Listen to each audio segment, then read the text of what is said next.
Now then, what do we have here?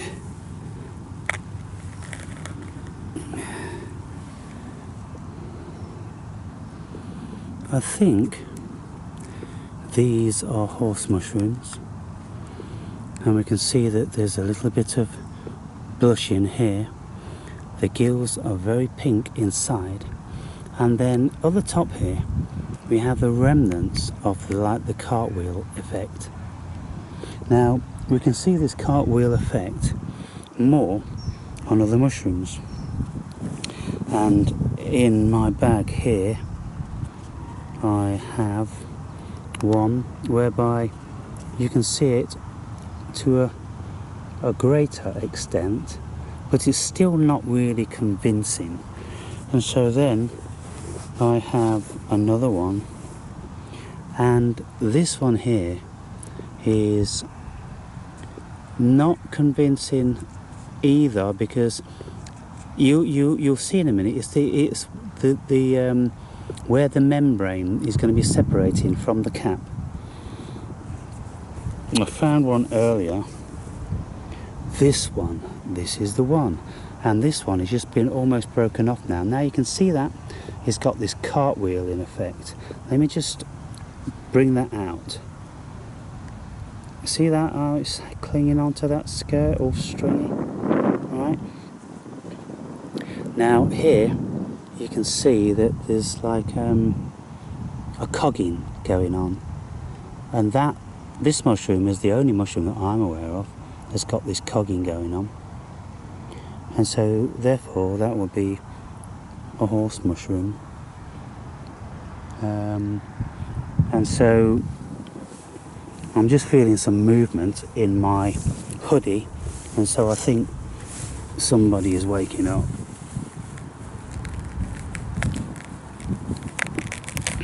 Now these are a nice edible mushroom.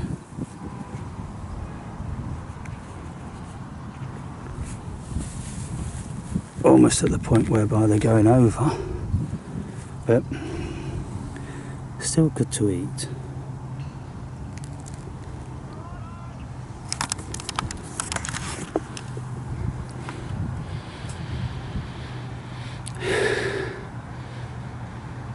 Yeah.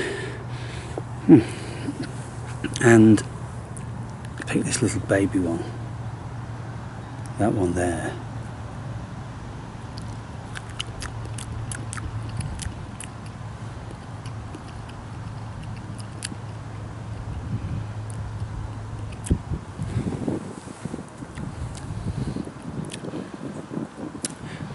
Well, I know it's edible in any case, and it smells, but some mushrooms, they may have an upset stomach unless you cook them, and so I'm a little bit cautious of that.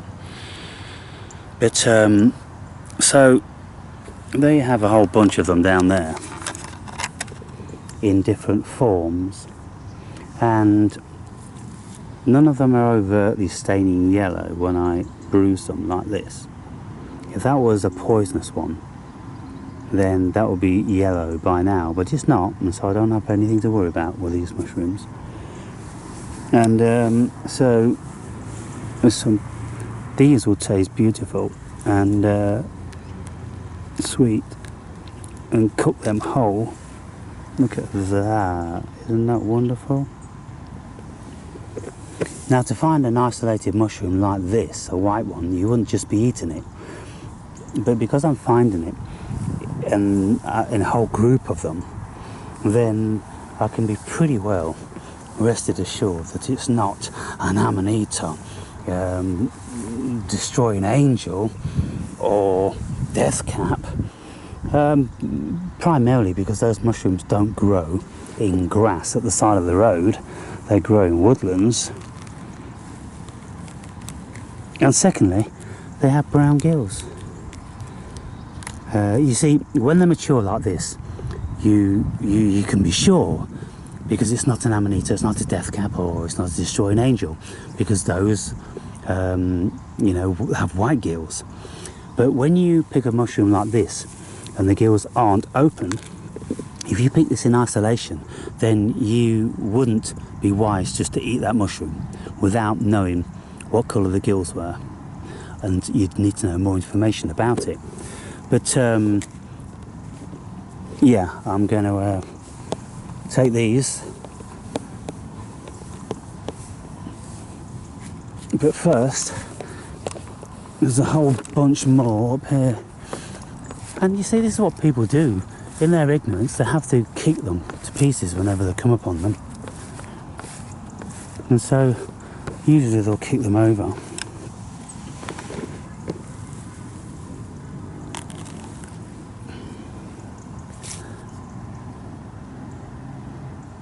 Can't see too much cogging going on there. I mean, this one, at this stage, it could be a yellow stainer. And so I scratch it like this, and the yellow stainer would go bright yellow. But that one hasn't, and so therefore it's cool. And it's an edible.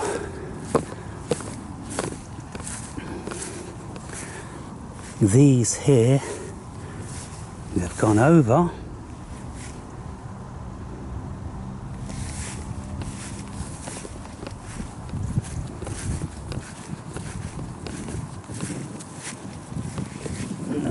These are good, nice looking mushroom, but I'm not going to be assuming that they're the same variety off the bat. I'm going to have to do, you know, my analysis. They're going to have to go through the analysis. I'll be cutting them open, and I will be smelling them and seeing how they stain, what colour they blush when you cut them, because that's very important. Well, that one's a very sturdy, nice one. And so, right then, I best start putting some of these in the bag. Got this bag here like this today.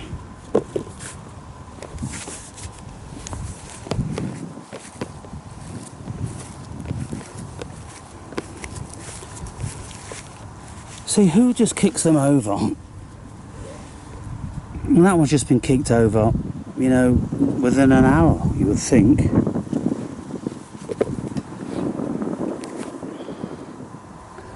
So down this patch of grass a little bit further, in a couple of months' time, I'll be finding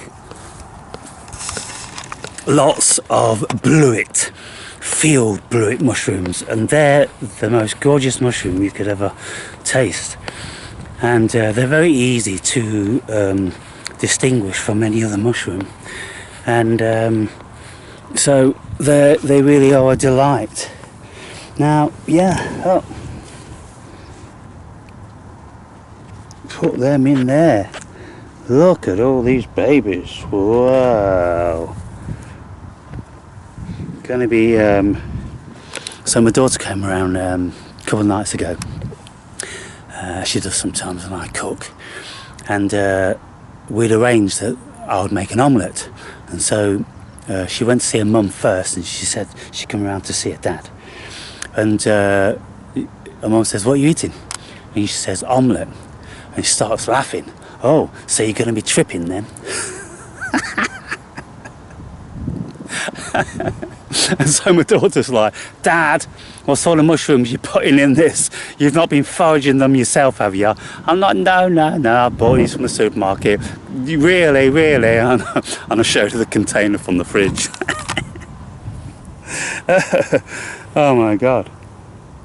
But yeah, look at these. Look at these. In actual fact, I'll break them.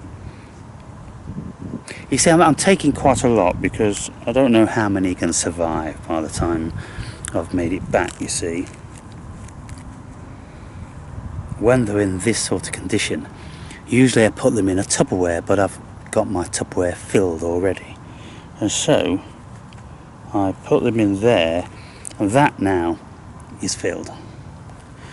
And so, I'm content with that couple of hours foraging. coming out into the tranquility. Beautiful, warm autumn day.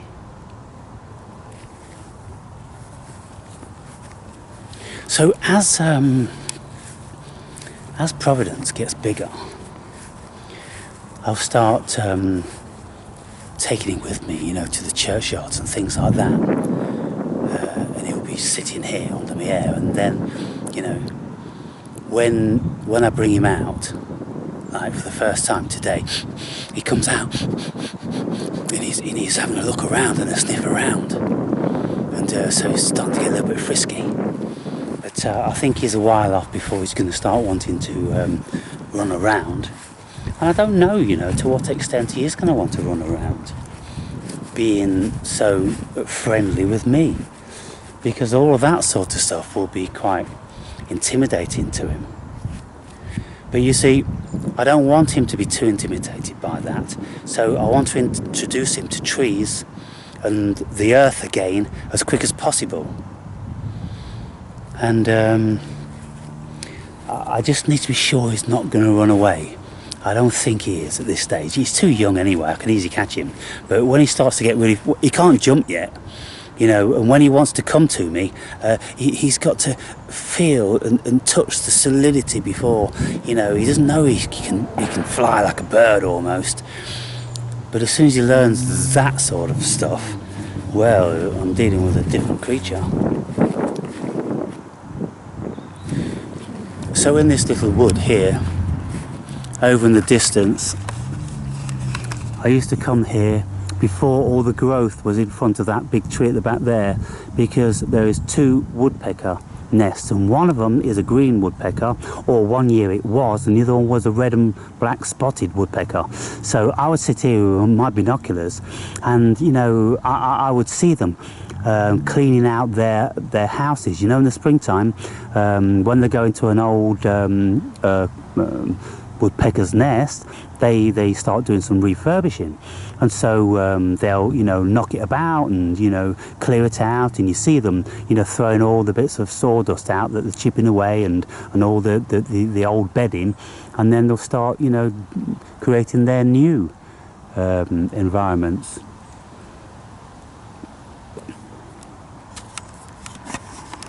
And then I've been sunbathing here on this grass, and then these pine cones have been dropping down from above like apple cores, because squirrels eat these pine cones. And so when you see these cones here, well, squirrels love them. They'll chew very, very quickly through the stem, and then they will take away the hardness of the outer, and then they will eat the inner. And I've tasted them and to see what they're like, and they're very scented and sweet, and they have a very piney taste to them. And pine pollen, by the way, is very, very nutritious, and that's a delicacy. And so if and when you come upon pine trees in your region and they're in pollen, well, gather a mess of that up, because you can make all sorts of stuff out of that.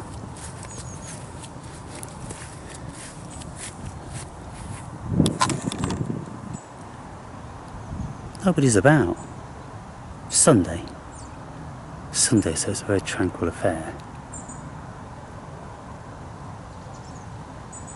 But it's just beautiful to be alive, be on the world, be free, have no pressing engagements. Just me and Providence. Can you imagine what a pair we're going to be when he grows up? I'm going to leave it up to him, you know. I'm going to take him out any given opportunity where the other squirrels are, and you know, I'll put him on a tree and he can go up, and you know, he can talk to the other squirrels and make his own mind up whether he wants to come back or not.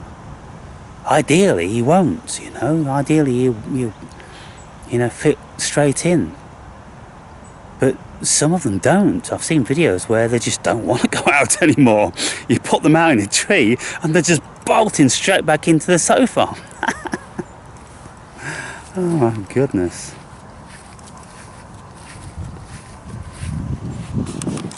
Providence. You awake? I mean, this guy, when he is awake, he does live in my hair. So, you know, I am this guy that's got animals living in his hair. And when you look at that, it's kind of like, if somebody told me like 10, 20 years ago, one day you're going to have a squirrel living in your hair, I'm going to go, fuck off. He's going to say, no, it's true, I've seen it. What, you've got like, you know, visions into the future? Yeah. Your beard's all long and dreads and that, and your hair's long, and you got a fucking squirrel living in it. And you both love it. Well, as long as we both love it, I suppose it's alright, isn't it? Yeah.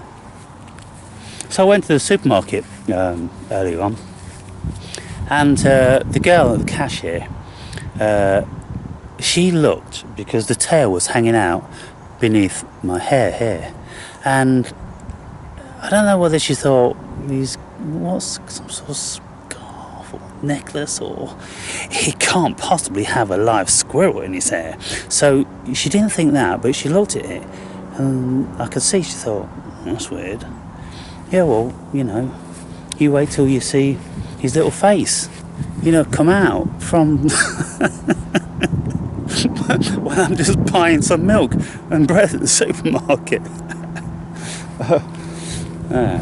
Anyway, dudes, I'm sure you've got better things to do than listen to me all day. Catch you later.